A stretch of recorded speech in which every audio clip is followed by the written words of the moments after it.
Of all the miracles recorded in the Gospels, only one resulted in destruction.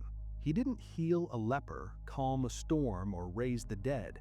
Instead, Jesus cursed a living tree, causing it to wither and die. To the modern reader, this moment feels uncomfortable, perhaps even petty. Was the Savior of the world simply hangry and lashing out? If we read it that way, we miss the terrifying signal hidden in the leaves. To understand the curse, we must walk the road from Bethany to Jerusalem. It is Holy Week. The tension in the air is thick enough to choke on. Jesus is hungry, a very human hunger in a very divine moment. He spots a fig tree in the distance, covered in lush foliage, but the text adds a strange detail. It was not the season for figs. Why expect fruit when nature itself says it is impossible? Because in this region, the early figs appear before the leaves. A tree with leaves is making a promise: I have fruit inside. But when he approached, he found nothing but leaves. The tree was a liar. It advertised life, but held nothing. And so he speaks the curse: may no one ever eat fruit from you again. And then, abruptly, the scene changes. They arrive in Jerusalem. This is a literary technique scholars call the Markan Sandwich. Story A starts, story B interrupts, and then story A finishes. The fig tree is the bread. The temple cleansing is the meat. To understand the tree, we must look at what happens in the temple. Jesus enters the court of the Gentiles. It should have been a place of quiet prayer for the nations. Instead, it was a bazaar, noisy, chaotic, filled with commerce. The bleating of sheep drowned out the cries of the broken. Look at the parallel. The temple was busy. It was loud. It had priests, sacrifices, music, and money. It had leaves. It had all the signs of life. But where was the fruit? Where was the righteousness? Israel was meant to be a light for the world. Instead, it had become a closed loop of profit and exclusion. Jesus overturns the tables, stopping the machinery of religion. He calls it a den of robbers, a place where thieves hide. They felt safe in the temple while they exploited the poor. Just like the tree, the temple promised fruit but offered only shade.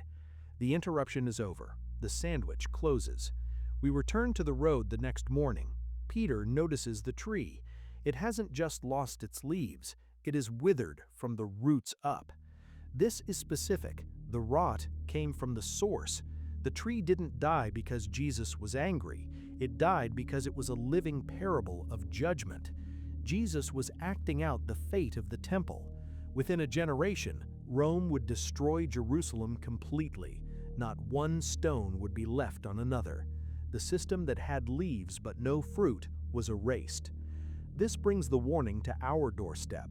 It is easy to be a leafy tree, to look successful, religious, or moral from a distance.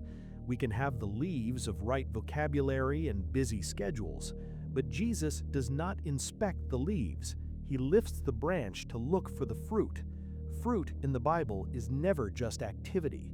It is character, patience, kindness, justice.